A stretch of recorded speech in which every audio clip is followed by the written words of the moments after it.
such a wimp right now. It's Andrew. cold. We're live.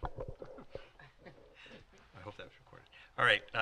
Good afternoon, everyone. Welcome to the January 5th, 2023 Newmarket School Board meeting. We'll start with the Pledge of Allegiance.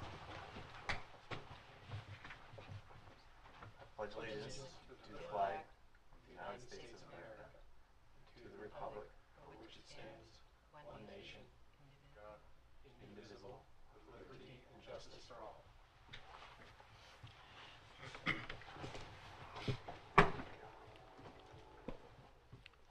If it pleases the board, I'd like to amend the agenda to add a donation item underneath our action items.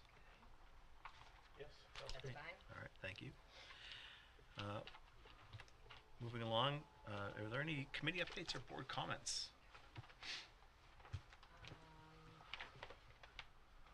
I did have a meeting last week with professional development. We didn't have a lot of people there close to the holiday, so there was like 4 or 5 of us. But we're just working through things. I don't really have an update just yet, so more to work on. Great. So the Budget Committee will be holding the public hearings on both the school district and the town budgets Monday evening, the 9th at 6:30 p.m. downstairs. Again, members of the public or any members of the board who want to attend, welcome and encouraged. Great. Thank you very much. Moving right along, Superintendent report. Well, thank you, Gary. My report is a little lengthy tonight, so I apologize. If you get tired of hearing from me, just mute me on that. First thing I wanted to mention is we've made a lot of progress on our capital improvement planning, and we are actually, Dave Riley has done amazing work pulling together all the data that we need, and we have solicited, we put out an RFP to solicit an outside contract to help us build that 10-year plan. And so I will be putting out an invitation, Phil, to have the committee reconvene and take a look at the work that's been done, and then determine if we want to make a recommendation to the board for one of those proposals to help us get that done. But it's a lot of good work being done, and I don't say it enough, but Dave Riley is just a remarkable facilities director. He's a meticulous planner, and we're really lucky to have him. So that's item 1. Second thing I wanted to mention, it's good that Andy's here tonight. In the very near future, next week, you will be receiving an invitation for a community event that we have planned for January 30th. Details to be ironed out. It will be the first opportunity to reveal the preliminary work that the NEASC committee at the high school has done around Vision of a Graduate and sort of what their preliminary thinking is. One of the things we really want to do is to try to solicit community input and community thought. And so we will be pushing out an invitation, so anybody in the community is welcome to come, but we will also be trying to reach out to individuals in particular groups that have a particular area of expertise that we think might be of assistance to us. It's really the first step of a process to really trying to draft that vision of a graduate that will help drive sort of future thinking in the school district. So I'm excited about that. I do want to just take a minute to really thank the teachers at the junior senior high that have been involved in it. They've done a lot of work. I think the NEASC process is one that it's a good year and a half of work by some of these committees, and in this case this committee has obviously stayed in force through the accreditation and is planning to continue to shepherd the work. So like Nate Groh and Anne-Marie DeSantis are 2 of the leaders of that group, and they're actually going to be involved in the presentation to the community, the work that's done. So a lot of good stuff, and I can't say enough how much I would love to have a cross-section of the community show up. We'll probably, again, details to come, but there'll be food. We're going to do whatever we can to get people to come and just spend some time with us and kind of give us that sense of what it is that you want from the Newmarket schools. And then hopefully the result of that will be a document.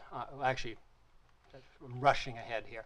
What will happen will be another draft of that document, which we will then share with the community. And at some point, probably by next fall, we'd be bringing a final document, hopefully, to this board to say, here's what the community wants in our schools, and to kind of move forward.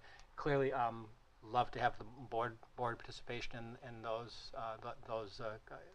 January 30th event. Clearly, we would need to make sure we don't put you together in a discussion group, because it might constitute a meeting, but I do think it's important to have all community members involved. So anyway, I'm very excited about that, so looking forward to it. Next, actually, Tim Kremen will be releasing it as soon as this meeting ends, but the second episode of Newmarket School District Corner is going to be up and running. Please tune in as soon as the meeting ends. But in all, I mean, it has its own sense of flair and flavor. So I hope people are finding it useful. There is Gary and I did do an extended. Actually, Sean Pine joined us too. We did about a 10-minute sort of discussion of the budget process, and kind of laying that out and sharing some information. So we're hoping it will give people some of the information they need, particularly heading into the budget hearing next week. But we also will be doing some follow-up discussions of other topics relating to the budget. But there's also some great stuff in this segment from the high school. You'll hear from Jamie Hayes, their high school AD, as well as Jody Callanan and Chris Bisson, the counselor from the counseling department. A lot of really great stuff going on. So look forward to that. But again, it's going to drop as soon as this meeting ends. So rush home, must see YouTube TV. Kind of jumping ahead, as I just wanted to once again echo what Dan had said. Budget hearing is Monday night, 6:30 here in the auditorium. Really the first opportunity for the community to really see the budget, hear the warrant, and give us any input that they might have. So I encourage people to tune into that. You can either come and actually offer comment, or obviously it'll be broadcast on Channel 13 as well.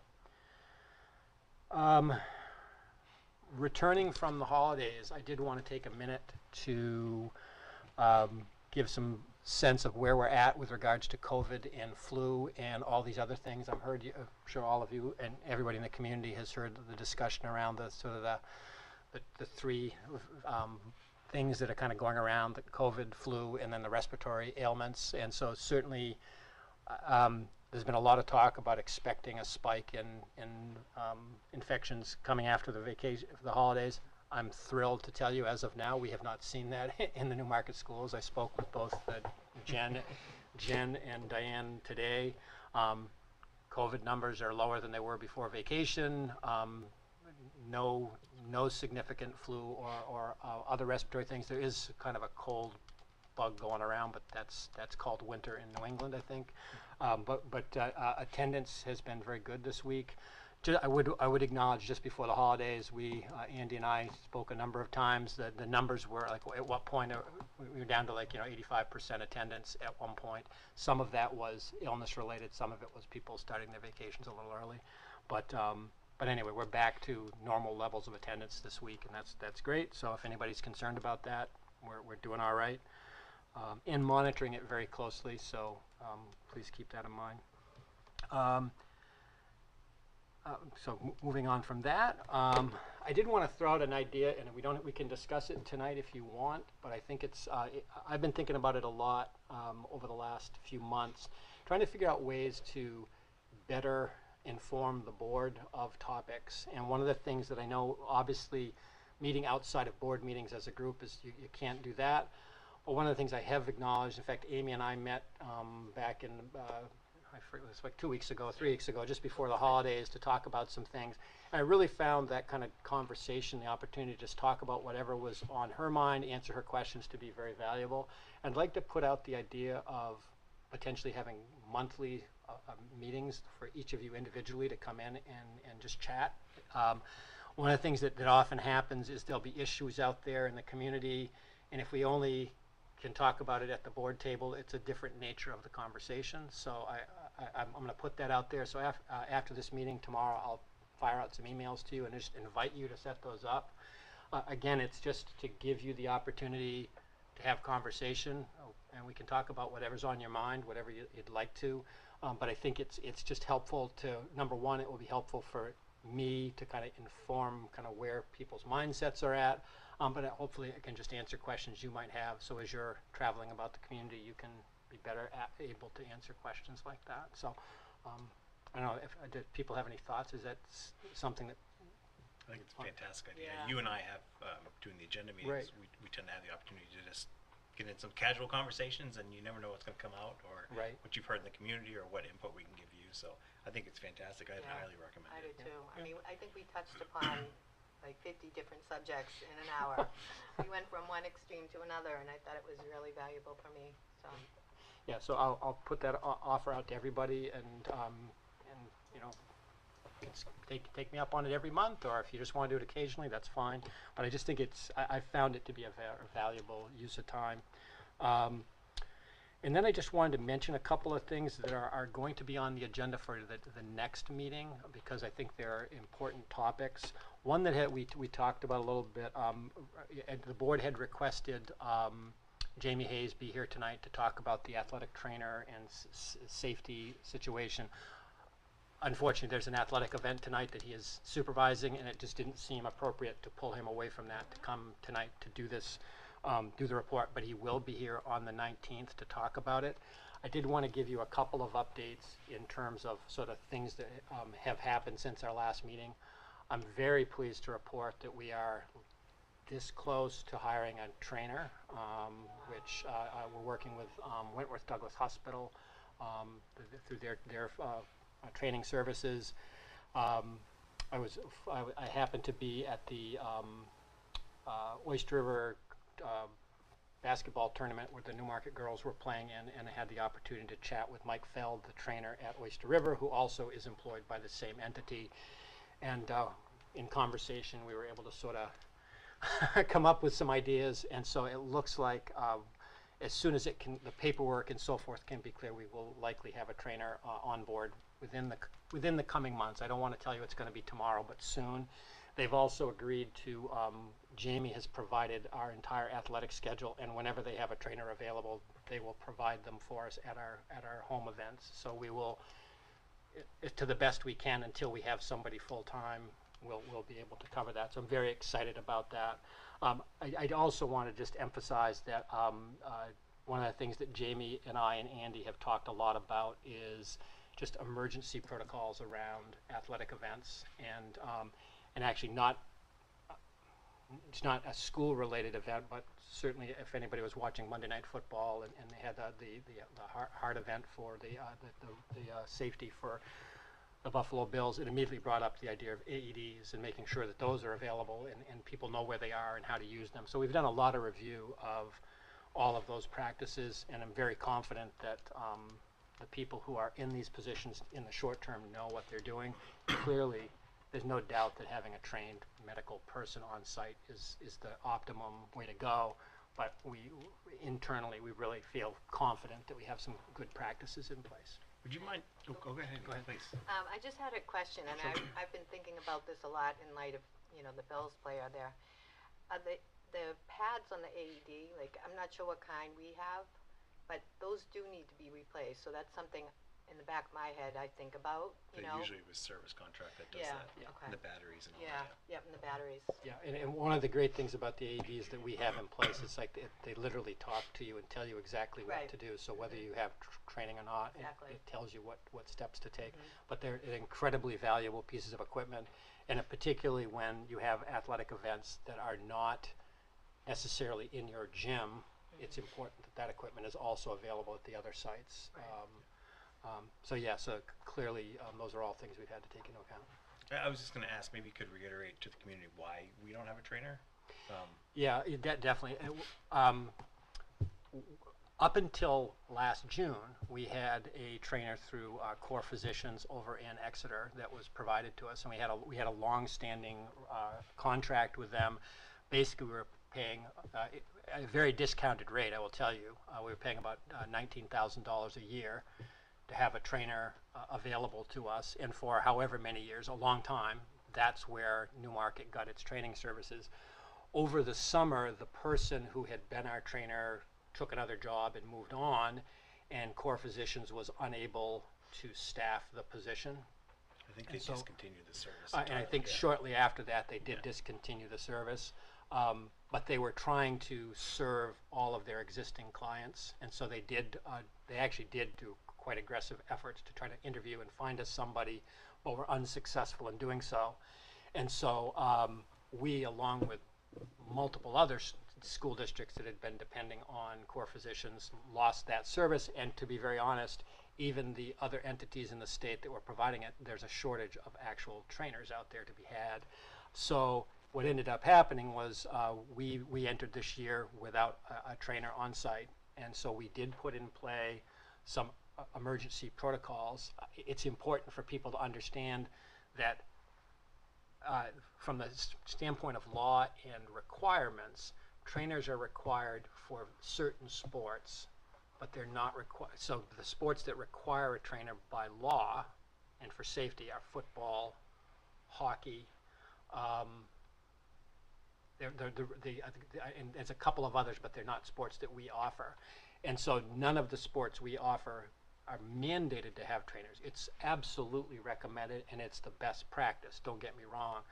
But with NHIA guidance, and actually by state law, there is a provision in it where you can have an alternative safety protocol that you put in place, which is having a person on site that has the emergency training that they need to have, and the various procedures in place to make sure that the equipment and everything is available in the event of an emergency. But clearly, again, anytime there's an injury, there's nothing more calming to a situation than to have a trained, known medical person come out who's in charge of a situation and send the message, I've got this.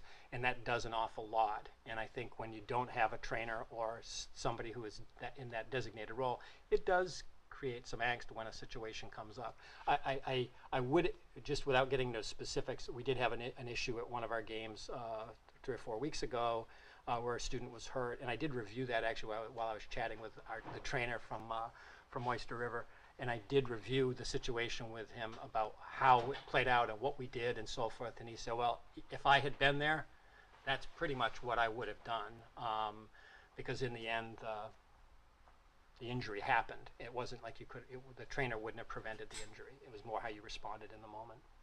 So anyway, any other questions on that? Can I just ask? Yeah, go ahead. With what the contract will be, do you anticipate it'll be around what was it budgeted for this year? Well, actually, one of the advantages to working with Wentworth Douglas is we budgeted the amount that we had historically paid, and the rate is free, which is that's a great price. So we were very excited when clearly when you have a trainer that's providing services, there's relationship building that goes on, and certainly there's a benefit to the practice. But yeah, so there would be no charge to our school district for the service. Thank you for going through the processes and procedures and reviewing and getting everyone to brush up on them. Just like you said, that's far and away the most reassuring thing to see as a spectator, a parent, another player on the team, is when the people in charge know exactly what they're supposed to be doing and they do it, and there's obvious, organization and understanding and training there. Absolutely, absolutely. Another advantage of having a trainer, not only for, accidents or whatever, injuries, they do provide a lot of, like, working out muscles, stuff like that. The kids, I know my kids, when they, played soccer, they would roll their muscles or whatever. So they're a huge advantage, just not for that, Yeah. just accidents. Yeah, absolutely. In fact, I know that my previous experience with the Oyster River trainer, all summer long they were running workout sessions for people, helping them do weight training, all of those things to make sure everybody was doing it safely and all that. So yeah, absolutely. There's a real advantage to having that, and so hopefully we'll have that person on board within the coming months. And then one other, again, talking about next meeting, we do have, I've been approached by multiple staff at the junior senior high wanting to initiate international travel opportunities for kids, and so I have a couple of different potential trips that they would like to propose and share with you here at the board level. Personally, I'm a big fan of travel as a way to learn. And so they'll be here to tell you about the opportunities that they are looking to hopefully provide to our kids in the coming years. Wouldn't be this year. The first one would be the spring of 2024. But I wanted to put that on your radar as just something to be thinking about. I think it goes to that spirit of return to normalcy and trying to find ways to do some of the things that I think are just good, positive learning experiences for kids. And that's all I have. Oh, other than to say, we are going to improve the donation from NCEP later on, but I did want to just comment. We had a great meeting about a month or so ago where Shayna Thorell, you guys know Shayna, who's now working very actively with NCEP, and Nicole Benson came in, talked to our leadership team, and then they came back and did presentations at both our staffs, and it really motivated our staffs to think outside the box. And that's one of the reasons why you're seeing all these requests, because it was put in front of people like, hey, what can we, if we had these resources, what could we do? So there's some really creative thinking taking place. So thank you to NCEP and to Shayna and Nicole, and thank you to our teachers for proposing these great ideas. Great. Thank you very much, Todd. Is there any other thoughts or questions? I did just want to give another push for the NEAS upcoming workshop. I think obviously any member of the community is more than welcome to contribute to the school at any time, any of their thoughts. However, this is really a unique opportunity where you can contribute to kind of a refoundationing of where the school, what the school does, and where we go, and what our portrait of a graduate is. So it's a pretty unique opportunity. So people really should take advantage of it if they can. Thank you for saying. And one of the things that I have heard all over the place in Newmarket, everybody wants a good school. They want us to create good schools, but the definition of what that is all over the map. And I think one of the things we need to do is just zero in on what it is we need to accomplish. And I think once we have that, the sky's the limit for Newmarket. Do you know the time of that? We haven't set that yet. We're going to again. This is all conceptual. It's going to be in the evening on the 30th. We'll offer dinner and then a session afterwards. So it's probably like 6 to 8 is the likely time window. But we'll get details out first of next week. Please, please forgive my recommendation or suggestion, but when they were going through the presentations for the bonds, like the school bond or whatever years ago, one thing they had was that the National Honor Society offered like childcare for that hour because they needed volunteer hours, but it allowed parents to participate. So I don't know if that's a possibility. That's a great idea. But yeah. You're thinking for the deliberative session in February? Yeah. The this meeting. portrait of the graduate. Oh, for that. Oh, okay. Could be Oh, both, yeah. right? That's For a great that, idea. yeah, that's a really good idea. Okay. I remember that, yeah. Make a note of that, Mr. Corman. All right, moving along, we're fortunate enough to have Principal Corman here and Patty Wands to bring us up to speed on the Portrait of Studies. Andy, do you want to come up and present that? I think Patty's here for moral support. Oh, okay, very good. Good evening, everybody. So we're just going to talk about the proposed 23-24 program of studies. This is a process that starts early and often. Guidance counselors and administrators think about scheduling pretty much year-round. It's one of the many joys of the job. In that vein, just going to give you the overview of how this process started. Mid-October, Jody and I have a conversation about what we're offering currently, what we're offering next year, what makes sense. We then meet with our curriculum leaders in each department and charge them with engaging their departments on analysis of their current course offerings, what they like, what they don't like, what are they interested in, why, and give them some guidance on course creation. So it's teacher driven based on past student interest, past teacher interest. They then present a proposal, so to speak, back to their department head who gives it to Jody. Jody and I sit down and go through them to make sure there aren't any dual listings or cross references of two people trying to teach the same course in two different departments. At that point, we then bring everyone together administratively, and superintendent, curriculum director, and we go through the program of studies just kind of at a 35,000-foot view of just page by page, line by line, looking at things, getting some feedback, edits, grammar, questions. We bring it back to the department heads. They bring it back to their individual teachers who propose the course. They edit it. The joy of Google is it's a Google Doc, so there's not a lot of paper going back and forth. It saved us a lot. And then the final edits kind of go out there to a proposed final draft, which is what you have in front of you. The yellow I know catches your eye. I apologize for that. That's more of our internal thing.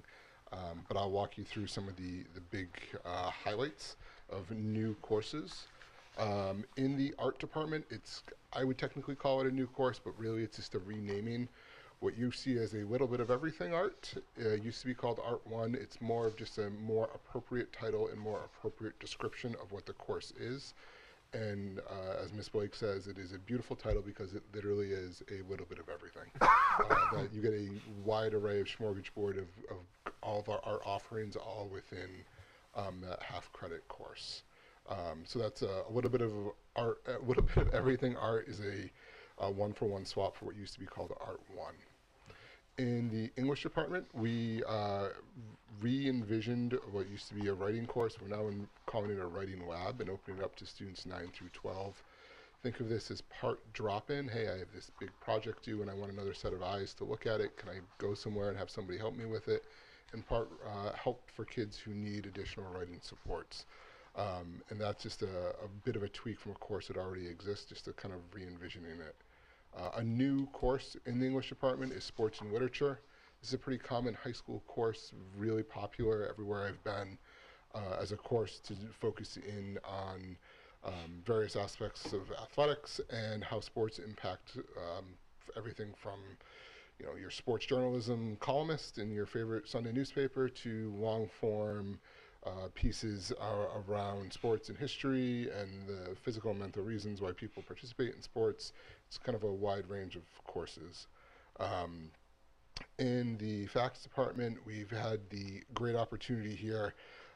If you were like my wife, you love the British baking show, and apparently a lot of our kids in Newmarket do too. So Kim Emery has noticed that. She does a unit on baking, and it is far and away the most popular out there. If you come to the building any day of the week and you're there long enough, something's going to be baking. And it was brutal before the holidays. There was a lot of chocolate chip cookies.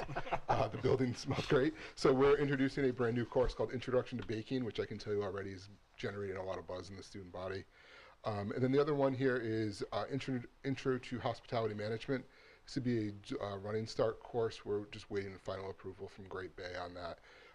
Kim is very excited about both of those courses. She's really interested, especially in the hospitality management, for some of our 11th and 12th graders to really engage them in the hospitality industry. There's a lot of groundswell there. To accommodate these, we're removing courses currently called International Cuisine and Cooking for Everyday Living. So those are coming off the books, and the baking and hospital management are coming on.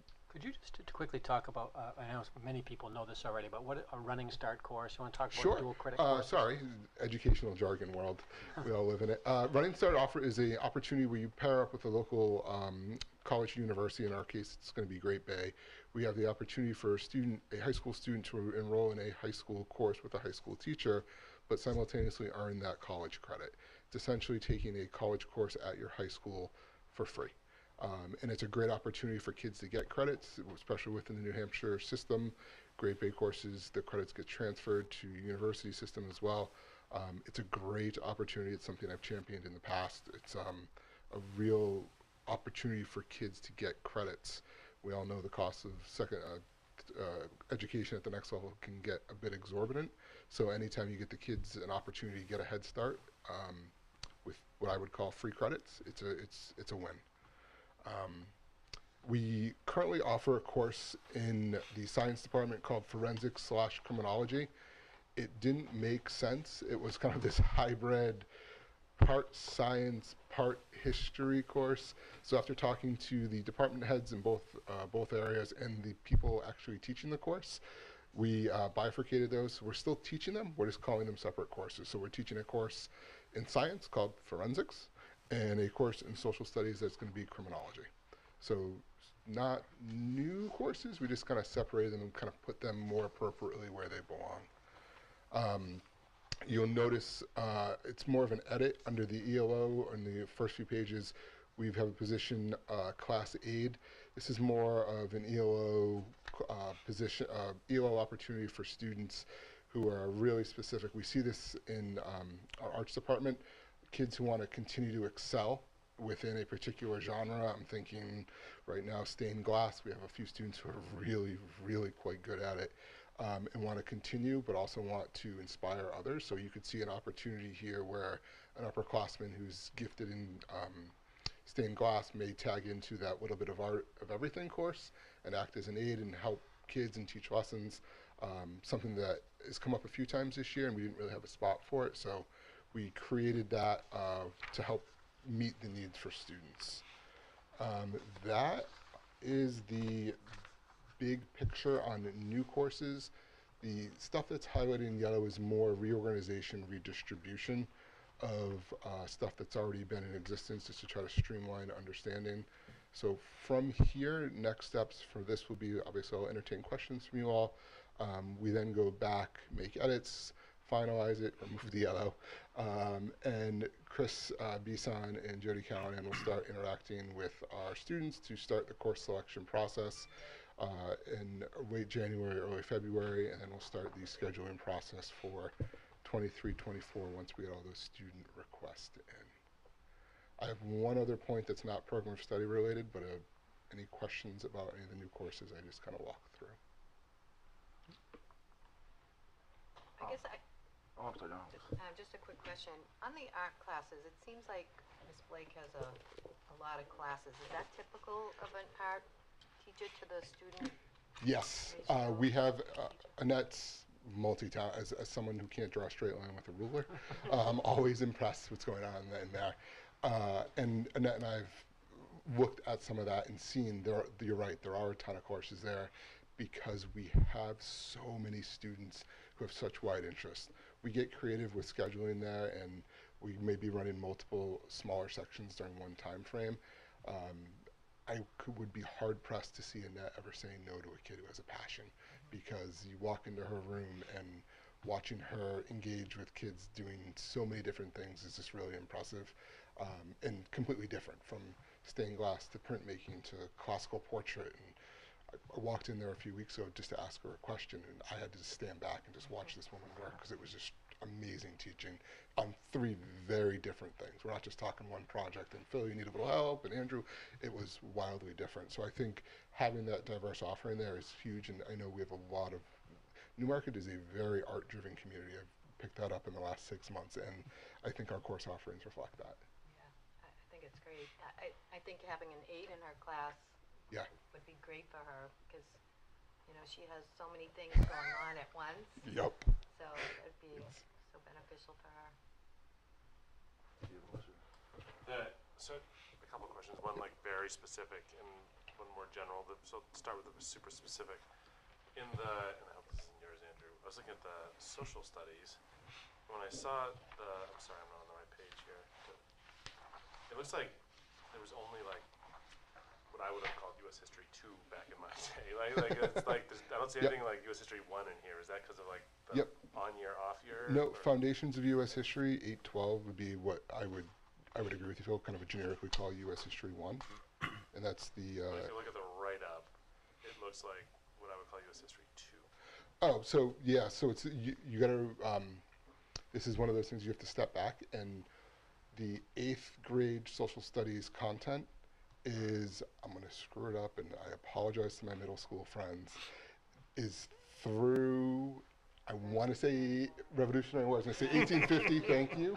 I was going to put a date on it. I feel That's like why she gave right 1827 there. is in mine. So Murmuring the answer. yes, thank you. Been in the room, and I can see the timeline. So it's that early classic Americana history is in 8th grade. So 8th grade. And then 9th grade is what, from a high school perspective, you'd call 1, but you pick up post-revolution. So this is sort of like taking advantage of the junior This high is- concept. It's the one place where that's This is the sequence where right now it's the one place. I think we're going to find some opportunities going forward as we kind of re-envision it. But yeah, does that make sense? Yeah. Okay. I mean, ish. Yeah, ish. My other question is, this looks like a lot Yeah. of stuff, right? And I Yep. think about like the population of our school, and maybe this is like a conversation for the vision of the graduate on the 30th. Yep. But it just feels like, well, we don't want to say no to kids, right? Like we want to continue to ignite the passions. Yeah. That you get to a place where it's like, how big, like how small can a section be Yeah. in like in certain offerings? Yep. Yeah, So I was wondering the same thing, like, what's the total number and how does that compare to other districts, right? Sorry, like, wait, like you could have like It's amazing, like, yeah. each of these with one person in it, right? Like, yeah. So that comes down to that really fun part of the schedule build, right? So you ask kids, 271 high schoolers, there's quite literally 271 unique high school schedules. And when you ask kids to sit down and pick things, you, as part of that conversation, say, okay, can we kind of rank choice these things? Like, what's a higher priority? And we come back and go, I'm going to pick a social studies elective here. 3 kids pick street law as their top priority course, but 29 kids picked intro to psych as their top priority course. Those 29 kids pick street law as their second, and the 3 street law kids pick psych as their first. So what you do during a classic schedule build is go, I'm sorry, street law kids, and the kids have no idea that this ever happens, because they're going, hey, I got a course I picked. You didn't get your first choice because I'm not going to run a section of 3. You got your second choice, and we end up with 31 kids in psych, and we divide it out. And that's really get into the minutia of how the sausage is made of the scheduling. So these are the potential on Correct. And We will not. depending on ranked order. Yep. We're not going to see a section of each one of these. Absolutely, Right. absolutely not. In fact, Andy and I have spent a lot of time talking about the next step. So obviously, kids will express their interests, and then we'll sit down and talk about it. And certainly, you know, when a course gets into the low single digits, that's where you have to ask yourself, can we accommodate this? And you know, like the way Annette has done it, where you have like, if you have 3 compatible art offerings that each have 3 or 4 kids in them, okay, you can put them together and say, okay, that's one group, and she can differentiate within the classroom to make that happen. But your example of street law and psychology, you can't differentiate. You can't say, well, I'll teach the street law to the 3 and do psychology to the 20. You can't do it that way. So it's got to be one or the other. Yeah. So he and I and Patty and his leadership team will take a look at numbers, and we will make decisions about what's a viable course to offer, and then determine what goes forward from there. So, I'm sorry, can I ask one? No, this is exactly what I was going to ask. So, the flip side of that is, and I'm sure we're doing something, I just don't know what it is. What do we do for the young learner who's like, I really want zoology because I really want to become like Yeah. go into that field, and it's not being offered. Like, are we like helping find ELOs? Are we helping Learn Everywhere programs, or helping like find them, get them to Great Bay? Or like, are there things that we're doing to help ensure that that kid who's not, or that child who's not getting, not even just some of the young adults who are not getting what they want, like that there's gonna be another way that they can get access to that content? Yeah. So you, when you do the eventual creation, you prioritize senior choice, because this is our last shot at it. So if there's a lot of senior choice in a particular course, you try to do everything you can to run that. But even if we play the same scenario I described out, and those 3 kids that want street law are seniors, we go, okay, hey, we can give you psych, but I know you maybe you already took psych, and you're looking at street law. The joy of Newmarket is it's so small. You can bring those kids in and go, why did you pick street law? What were your interests there?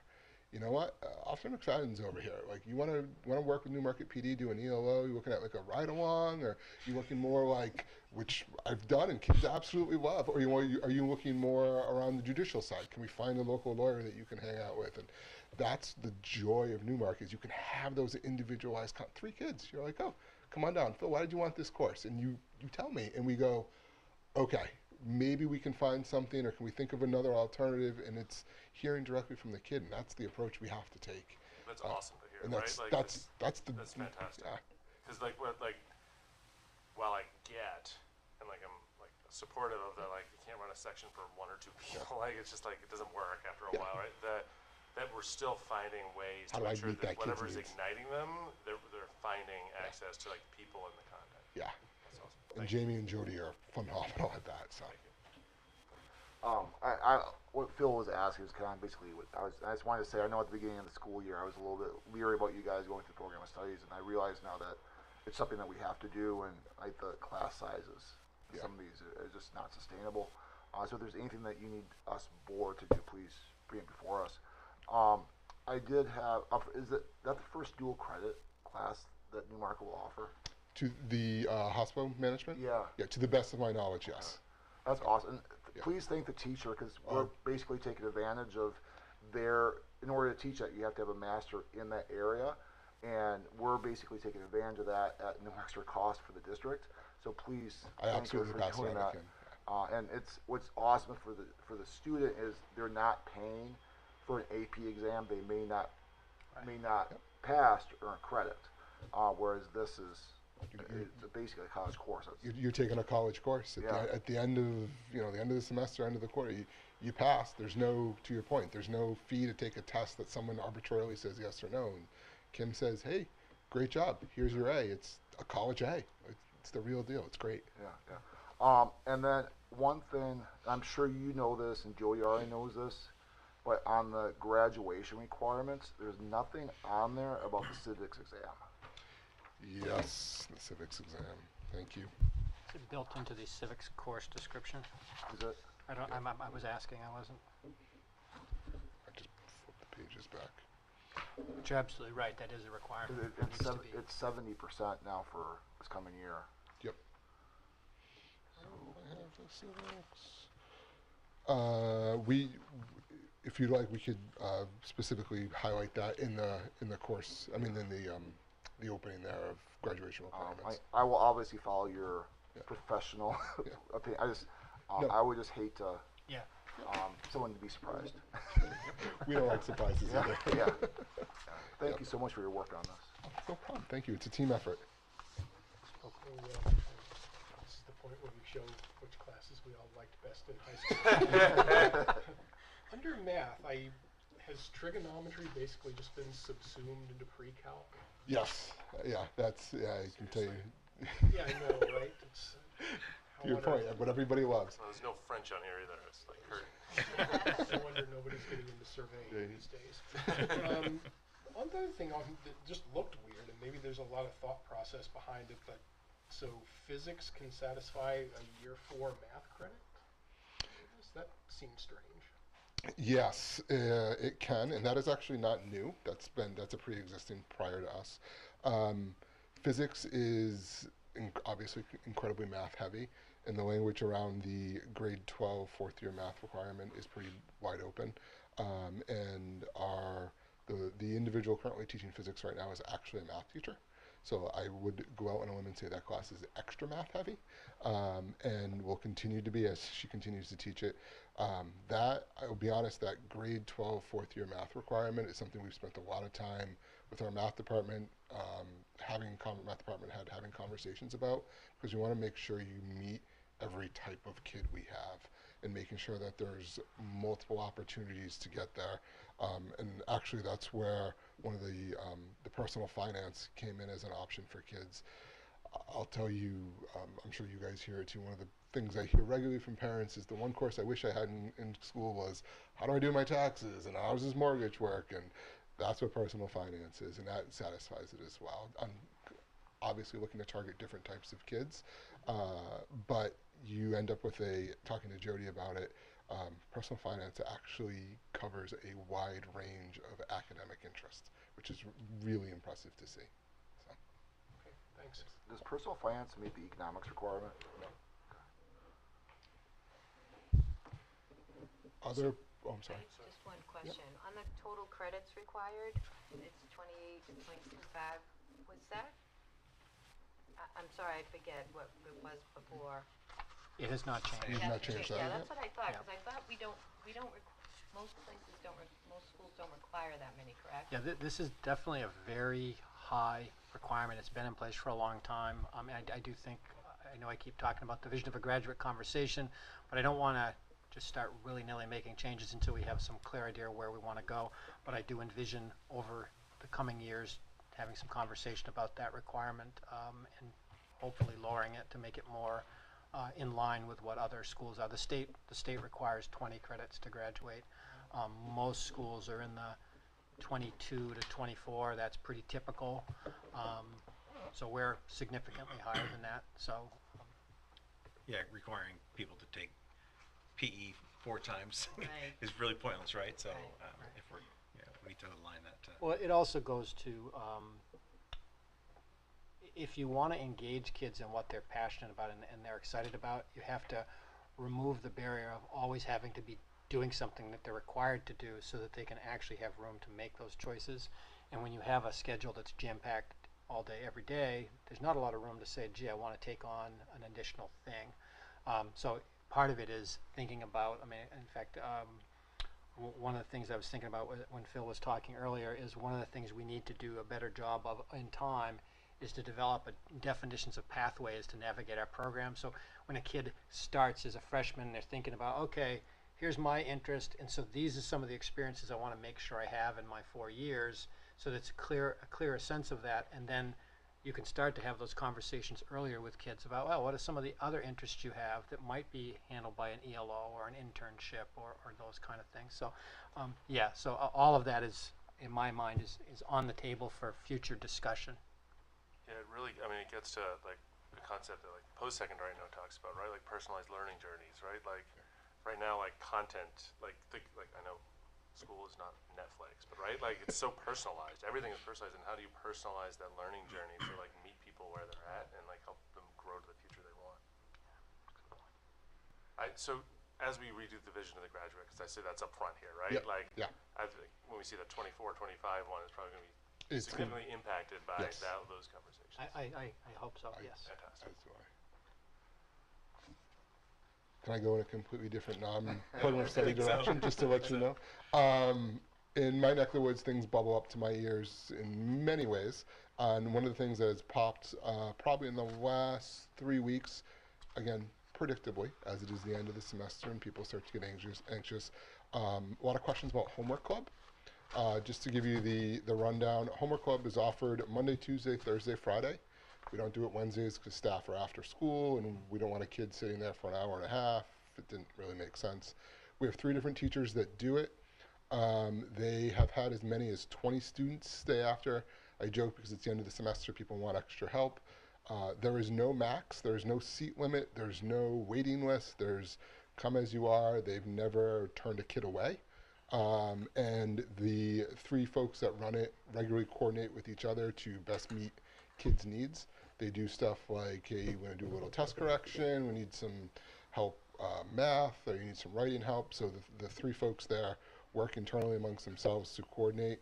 The only request that they make for obvious reasons is if you want to stay after on a Friday, if you could just give them by the end of the day, Thursday, to say, hey, can I see you tomorrow? They will never say no to a kid, but they don't want to be hanging out till 3:30 unless they have to. And it's something that has come up a few times in my world from folks. I just wanted to put that out there for you all and the general community that Homework Club is out there, operational, and the folks running it are more than happy to help kids as often as possible.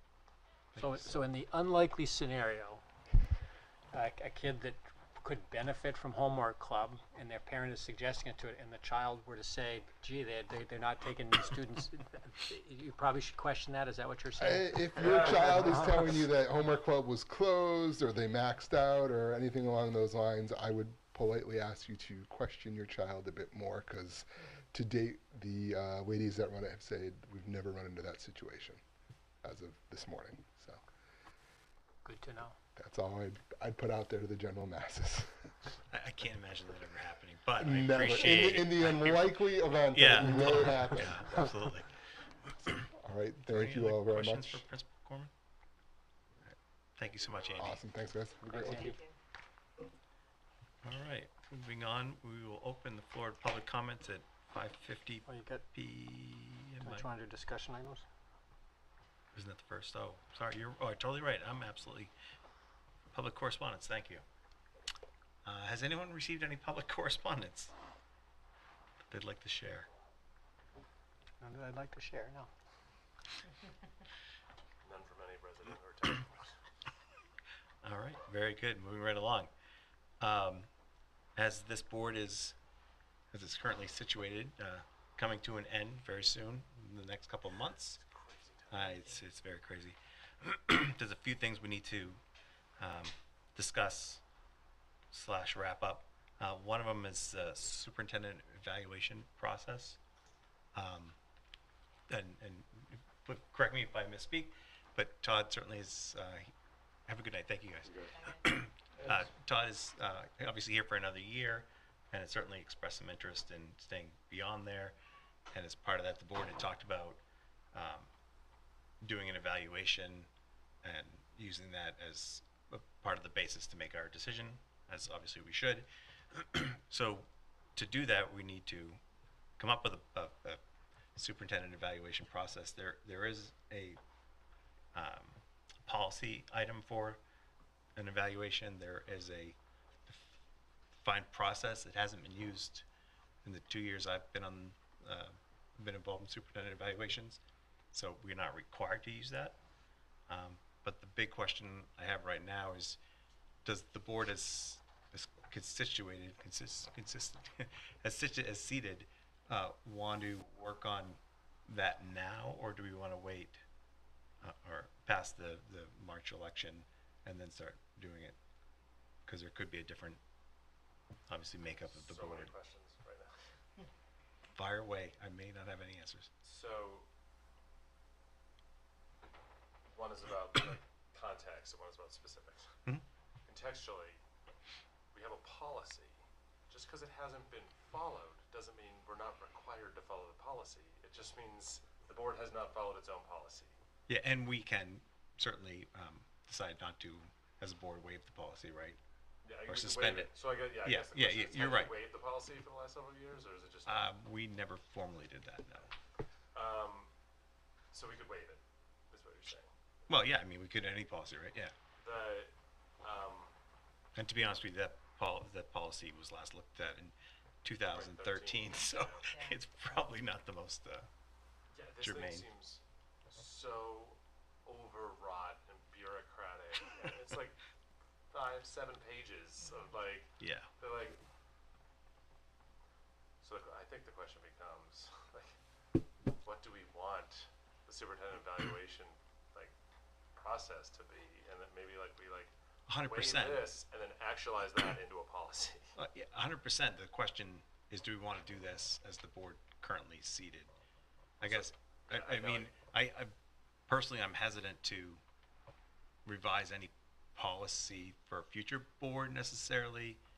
We do that all the time. Well, we do it all the time, but I would be hesitant to define strictly what the superintendent evaluation has to be. When you could rewrite the policy to be something that is But we could generally rewrite. more general. Well, we could say that there should be. So I think it's Whatever. There's two Yeah. different things. That like there's a Absolutely. stream of work of like what's the superintendent Yeah. evaluation policy need to look like, Yeah. and then what are we doing in a specific circumstance right now? Which I think a piece of that the overlap for me is what is the timeline or time frame with which we want to evaluate a superintendent? A school year, a calendar year, like from start date 1 year post. Like I think that's a like just even that window would then to me drive okay what board would actually conduct an evaluation. Right. And I should clarify, it's not the policy as much as the process of the evaluation.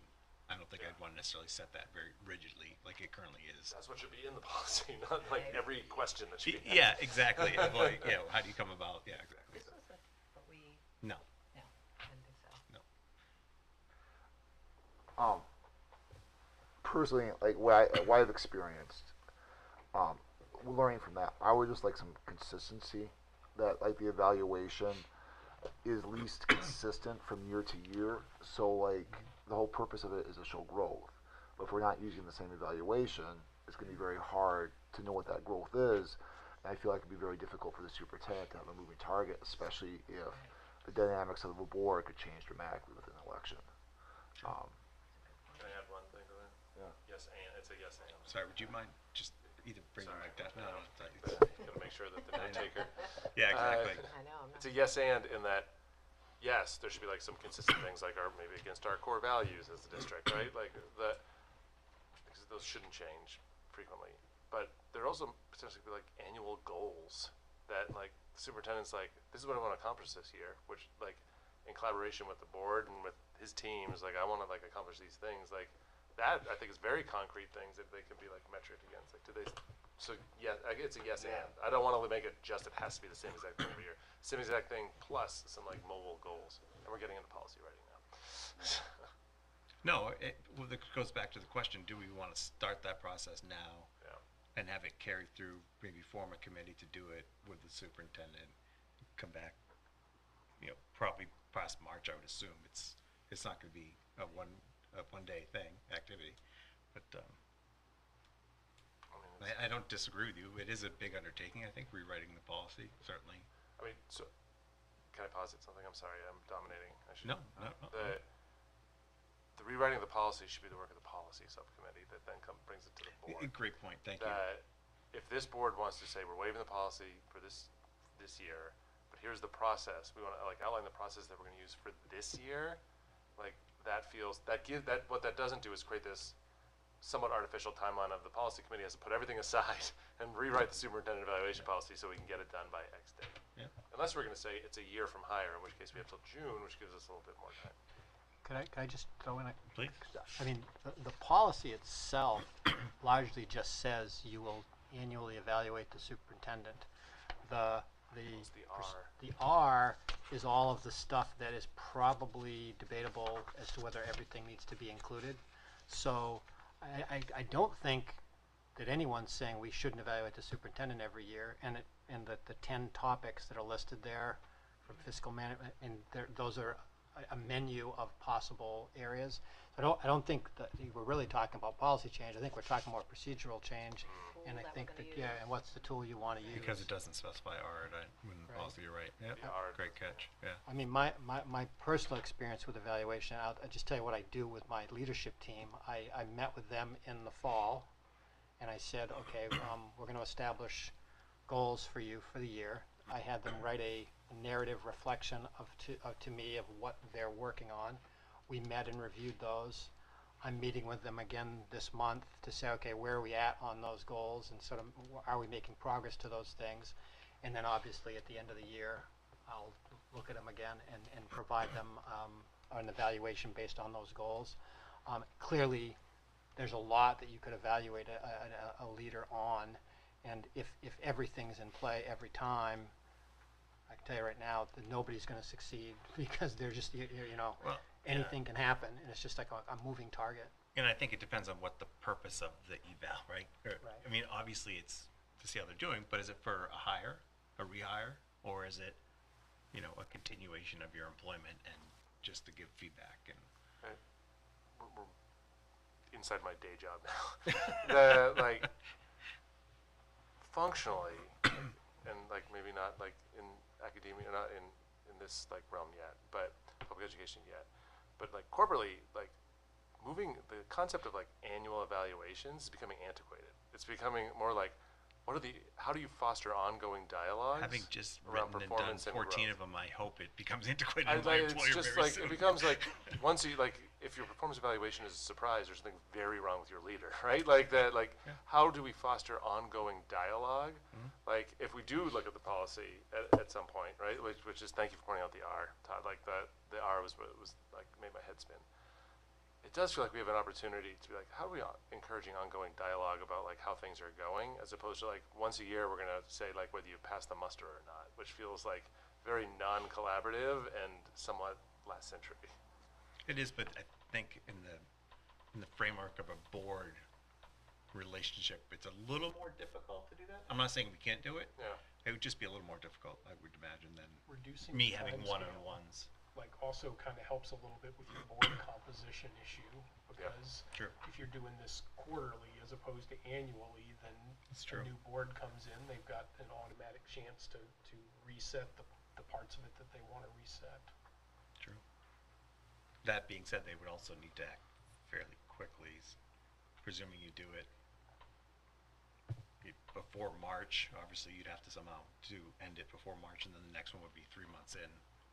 And if it was 2 new members, yeah.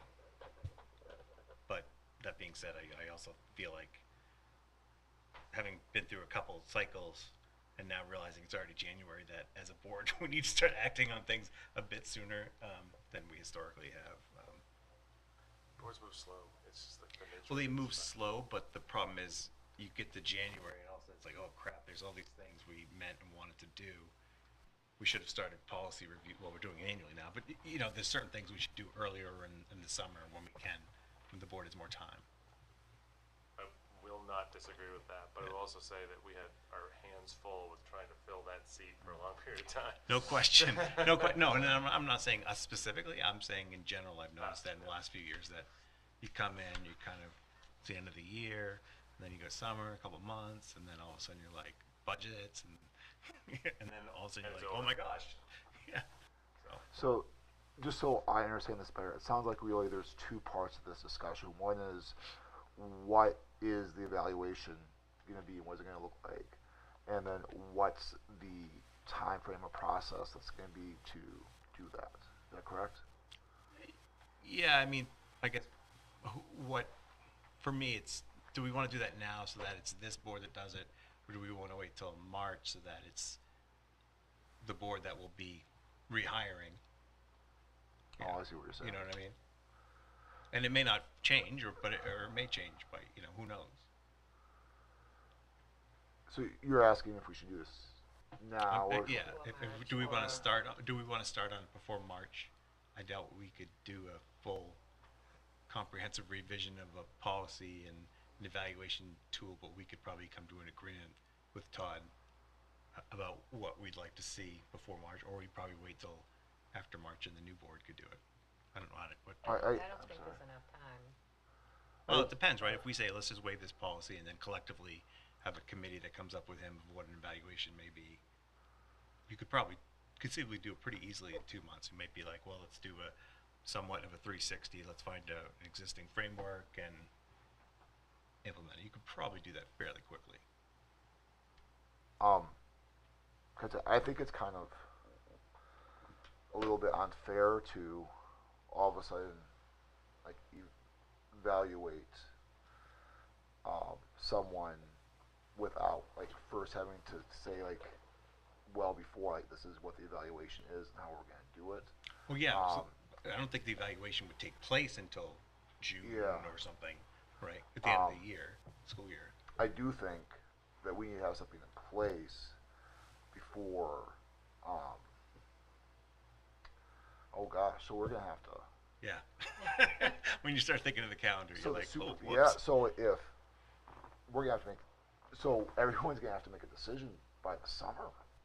Pretty much, right? My about- contract says that in August, we'll determine where we go from here, whether we extend it beyond 23, 24. And the idea of that was tied into what the superintendent search timeline would be if you had to do a search. I thought we had so much time when we wrote that.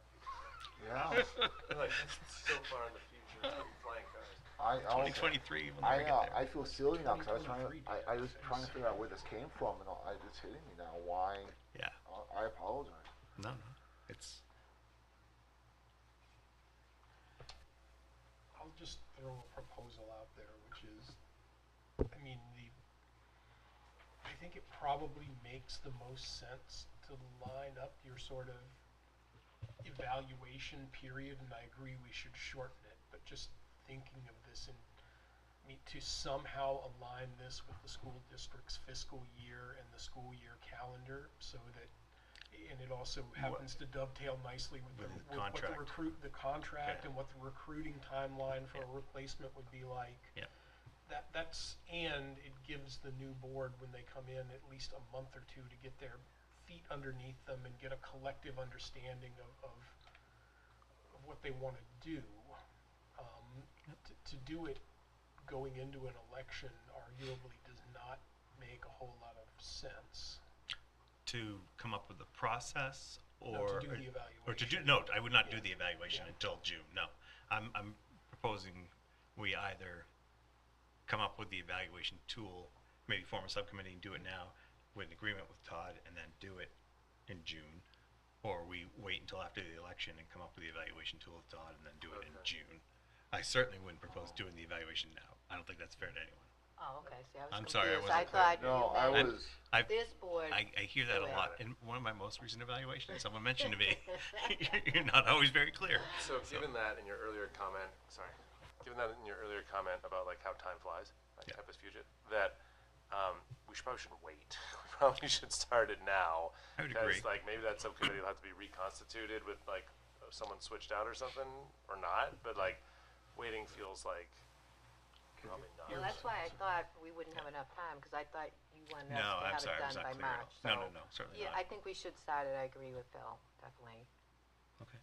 Can I throw an I can go either way. Can I throw a thing that, do you think there'd be anything to be said that if we start the process and have at least something in place that we could pass on to the next board? Because I think we all experience that it usually takes a little while for everyone to get their feedback underneath them.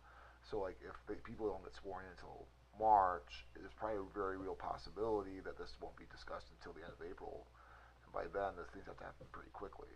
So I wonder if there'd be an advantage to say, hey, this is kind of what's been created. I wonder if the new board, you can either, carry on with it or you could throw it out the window. I think you'd be doing the next board a big favor to at least hand them something that they can use if they would like to. We should also check with Todd to see if he has time between now and March to fit something in. I mean, I don't think it we would can be very hard. I don't think it's looking out. Yeah, I think we could do it.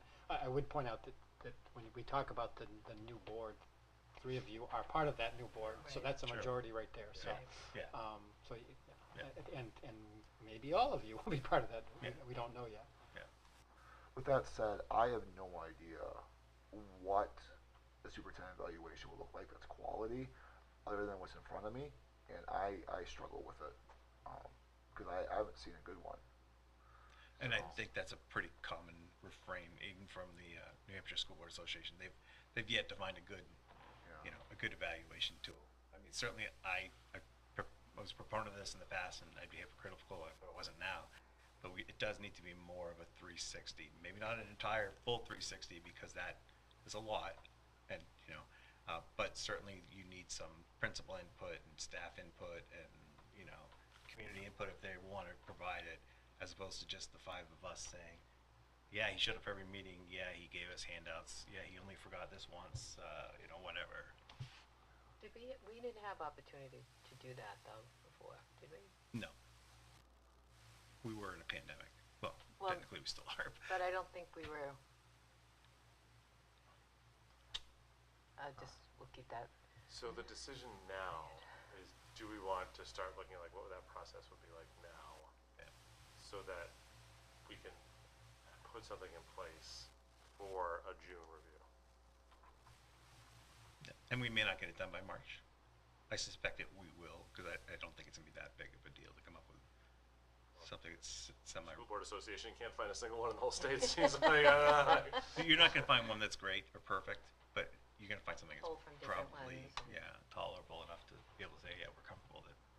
Right, and I mean, there's the right answer and there's the right now answer. And the right now answer is, can we at least make a substantive improvement to what we have here in front of us? That doesn't seem like a high bar to I me would personally. agree. Yeah. We may not get it perfect this go-round, but we can at least advance the ball a little bit and put the next board, whatever. And I people wouldn't that even may strive be to in get a it better perfect. position. I wouldn't even strive to get it perfect. I would just, like I said, just to find something we're comfortable with, which I think would be by default an improvement. Yeah, and the 360 aspect, again, we don't need to overthink this. It's a pretty small cast of people that you would bring to that table. I do think that this first time around is going to have to be probably a little more bigger and intensive, because the community wasn't involved necessarily with the discussion about hiring Todd. I'm very thankful we did. I agree But wholeheartedly. if this is about continuing on with the relationship, I think it needs to be a bigger group. I think after that, we need to realize that that's a unique situation, and that in the future, it can't be that big. Yeah, for all intents and purposes, this is a superintendent search. Yes. Yeah, evaluation. Right. I mean, so I completely agree with you. Okay. It's only fair to the public to do that. So it seems like we want to get the process started. Is that correct? That's what I'm hearing Yes. from everyone. Okay. Where do we go from there? I would suggest we form a subcommittee of 2 members and Todd to get together and see if they can find out what a good policy might be, or a good process rather, good process might be that everyone's comfortable with, and bring it back to the main board, the board as a whole. So. And I'm very happy to hear that Todd's part of that process. I know ultimately it's going to be the board's prerogative, but I think we need to make sure that's good and that's fair. I think that. Well, it's in the board policy that the superintendent's included, There you go. which we could waive, but we certainly wouldn't want to. Yeah. And on that note, Todd, I have heard nothing but wonderful things. So we are so lucky. Yeah, absolutely. So, do we want to elect a subcommittee right now? Is there anyone who's jumping at the bit to have an extra committee to be on? I mean, I'm more than happy to do it. I think it's very valuable, and but I'm not necessarily the best person to find a policy. I think certainly, Phil, you seem to have more experience with the. I know I'm considering my capacity right now. This is like in my wheelhouse. Yeah. It's just capacity. And Yeah. I feel like I'd probably be far more value add in the what does the policy and the R look like Yeah. moving out? Can we find the right now solution, which I think is talking to local school, other districts or board, like what do they do, and find something that we can mirror. Yeah. I would do it. certainly. I'd Yeah. volunteer to do it. Anyone else? You don't have My capacity. VP of Human Resources will tell you I suck at this. So if other people lack the capacity, I'll do it, but this is not my strongest area. Do you want to do it, Gary? I would certainly be happy to do it. I think it would make more. You did not answer his question. No, I didn't. It's the politician in me. No, to be honest with you, I think from a community viewpoint, it might make more sense for you to do it. Instead of Amy and I, who've been on the board for, Oh, I are see. reelected and maybe have history, and people may not. You know, I hate to be more direct than that, but No, I'd be happy. I to think do it might be good to have a variety of board members, Yeah. for lack of a better No, word. no. Okay. I'm glad you said that. Thank Yeah. You. Well, thank you very much. I appreciate that. I don't think we need to formally vote on it, but everybody comfortable with subcommittee? All right. Yes. Cool. I do think for the policy subcommittee, we should look at this at some point. Like Oh, yeah. 1,000%. very old policy. Yeah. Yeah. It's just finding the right policy to look at when, right? And that, yeah, yeah, definitely. you guys have, yeah, I'm sure you're workable. That kind of feel. All right. Cool. Thank you guys very much. The other item, kind of revisit is board goals. Let me find them so I can speak more articulately. But we obviously did start them in the summer, came up with the board goals. We did some movement forward. One of the board goals was district leadership. We've succeeded at least for the next 2 years. And that goal has been completed for this year. The legal counsel review, there's a survey that's going to go out. It's already gone out, I have it. It's gone out, fantastic. So we can set an agenda item to review that. Or actually, Dan, were you going to do that directly with the superintendent? Yeah. Yeah, okay. I can So we're It coordinate. probably makes more sense than, Our first get together. There you go. There you go. Thumbs up. so we're well on the way in that. School district vision, obviously that's being handled by Todd and has been fully engaged at this point. And then I would say Andy Coleman Andy, has I'm sorry. had, I mean, but yes, the administrative team, yeah. And then the last item is just board practices. Amy, we're looking into that. Yeah, I've been working on it. Do you have any updates at this time, or do you want to? Well, I guess I have a question for everyone. So when we talked about this at the, my God, I'm having a blank Retreat? here. Retreat, thank you. I couldn't think that word. I just want to kind of get a sense of when we talked about it, what does it mean for everyone as far as, when we're talking about specific areas of attention that we want to look at, including the scheduling, the format, accessibility of board meetings? Because I think we've met some of these already. Well, we've worked on them, Yeah, a little bit, certainly. like with the agenda, we have the same format. Every week, Gary asks, what do we want for the next agenda? So can anyone add things that they thought about in this goal, just so I can see if I'm working towards the same? I think it's, you and I have talked a little bit about this, so Right. I'm probably speaking unfairly, some unfair knowledge, but I think it's just more about what the process we want to do to decide what items we'd like to work on. And so should we come up with the process of maybe the board submits items and then we vote on it and then we form a committee sort of thing? I think you've kind of dove further down into Yeah, I was getting. kind of some of the trying to solve the problems as opposed to helping us find a process that we can determine and solve. I hate to use the word problems, but find areas of improvement. Like for the agenda, for example, like maybe we want to. Well, see, that's even getting too specific. Like, do we want to come up with a process where we submit something and say, we think the agenda can be looked at. Do we want to discuss it? You know. Yes, okay. So it's more process, I think. So we talked about putting out a questionnaire via Todd for the public, asking about, do they feel that, how our meetings, are they working for them? What could we do better?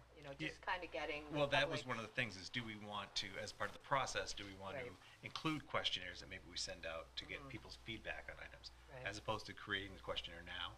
Right, It'd be like, or suggest a process that may include getting public feedback for items that are specific to the public and voting, discussing it at a board meeting and voting it and whatever. I think that's really a very high level is what we were looking for. Does that resonate with people from our discussions a long time ago? 'Cause I know, I think I was the one that first brought this up at the retreat, and for me, it was I just wanted to end.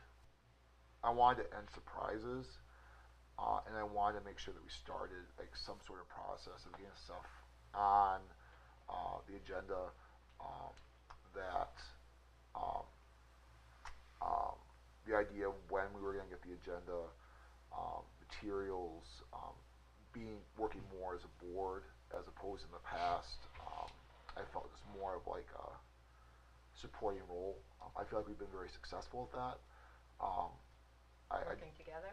Yes, and just knowing that how I can get something on the agenda, how I can raise issues that may be there, things like that. Yeah, I mean, I certainly have agenda improvement ideas that I would love to share,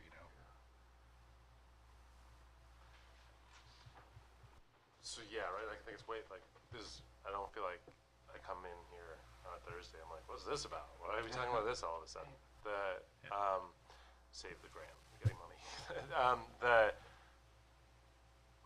I do think we probably have an opportunity for, again, getting to your like all of a sudden it's January and we're like, well, we had all these things we were going to do and it's January and all of a sudden there's going to be a new board in 2 months. It's like, how do we like get like maybe 4 things is too much, right? Like, how do we get more laser focused on like this is the thing we're gonna do this year, and we're gonna move the dial on this, like maybe something about that, which gets to the efficiency and focus component of this.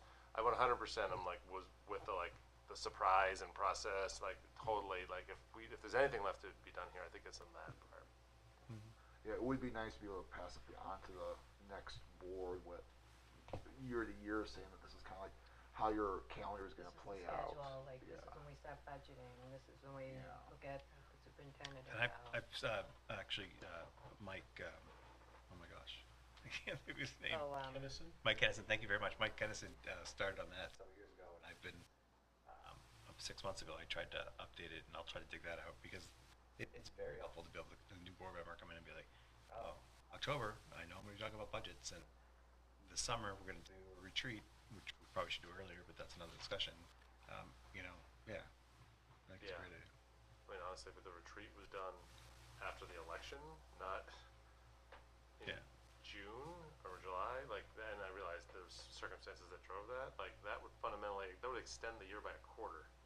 Yeah, but it's also possibly 2 brand new members, so that's the. But yeah, you're So right. you're saying have it earlier than, Do it after the election so that like it gives us time to be thinking again. Yeah. Future, you're thinking in the future. Like the board shouldn't be like really in the day-to-day stuff, right? The board should be like, hey, what's the strategic direction for the district? Yep. And like, we should be thinking quarters out, not like what's happening today, outside of like celebrating victories.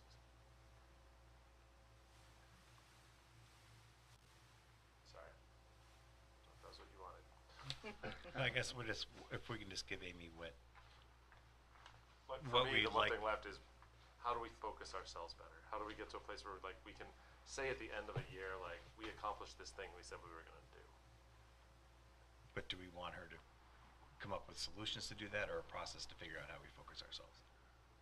Probably the process. Yeah, I think we're gonna need to You look at can't the solve the process, problem if right. you don't. Know the Yeah. process yet. And that's where Yeah. you just need to think about, we'll discuss it, have some meetings, Right. whatever, suggestions, that sort of thing. What's our goal You setting don't, look like? yeah, you don't need to really dig down and worry Okay. about, so, I mean, probably one of the things that we most should have thought more about, with the benefit of perfect hindsight when we set goals, was to put timelines on them, because we didn't really, and still don't have a great way of knowing, are we ahead, are we behind, are we where we expected to be?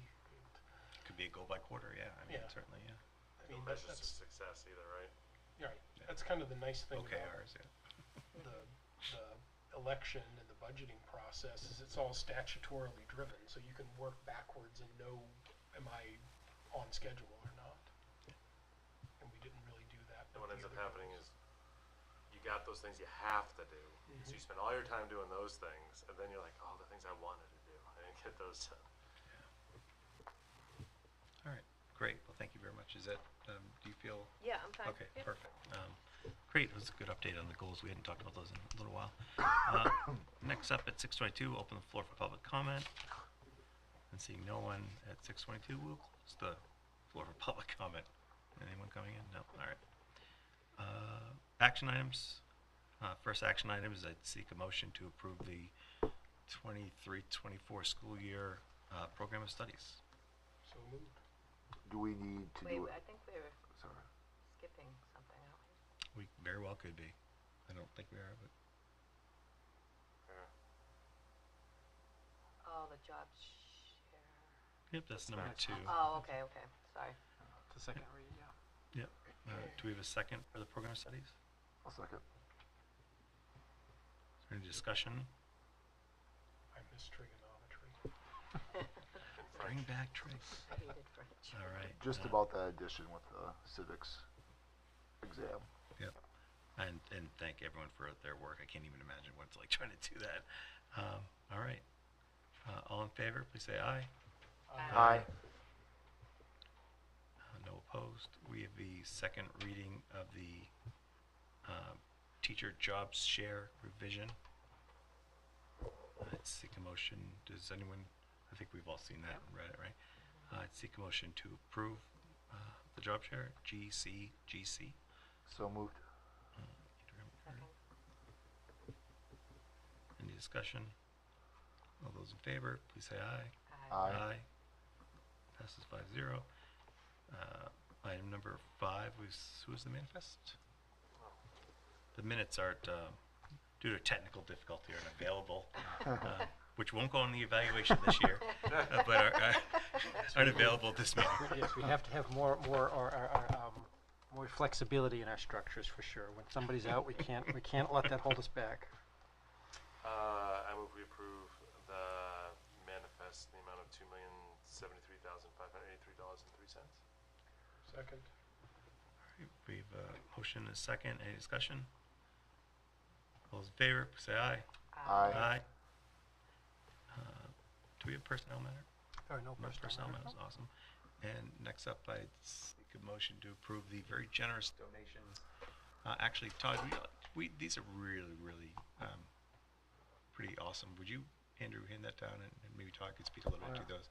It's you brought it up a little bit in the superintendent's report, and it's just it goes above and beyond the pale of what are there. Yeah. It's Yeah, we just had it was just really wonderful to have, because one of the things that when we talked with Shayna and Nicole early on in this process was during the pandemic, people had sort of lost lost focus on NCEP, and so we were really trying to launch it again and get it going again. And so it was really exciting to have them come in and talk to staff. So there's just so many really wonderful things that their money is being used for.